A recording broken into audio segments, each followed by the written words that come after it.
Hello বন্ধুরা, আমি স্বপ্না আর স্বপ্নার রং তুলিতে তোমাদের সবাইকে স্বাগত। অনেক দিন ধরেই ভাবছিলাম আমাদের বাড়ির মেন গেটটা রং করা দরকার, কিন্তু কিছুতেই সময় হচ্ছিল না। পুজো তো এসেই গেছে, তাই ভাবলাম গেটটা রং করেই ফেলি। আর সেই ভাবনা মতোই আমার সব কাজের ফাঁকে সময় বার করে রং কিনে এনে আমাদের বাড়ির মেন গেটটা রং করেই ফেললাম। এই গেটটা রং করতে আমি বার্জার কোম্পানির প্রাইমার ব্ল্যাক ও গোল্ডেন কালার ব্যবহার করেছি। প্রথমে প্রাইমার করে নিয়ে তারপর ব্ল্যাক কালার করেছি, আর অবশেষে গোল্ডেন কালার দিয়ে ঠাকুরের মূর্তিগুলো রং করলাম।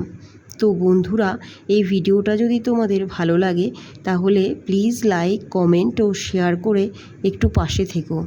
যাই হোক, তোমরা যদি ভিডিওটা ইউটিউব থেকে দেখো তাহলে প্লিজ চ্যানেলটিকে সাবস্ক্রাইব করো, আর যদি ফেসবুক থেকে দেখো তাহলে প্লিজ পেজটিকে ফলো করো। আজ তাহলে আসি, আবার দেখা হবে আগামী ভিডিওতে।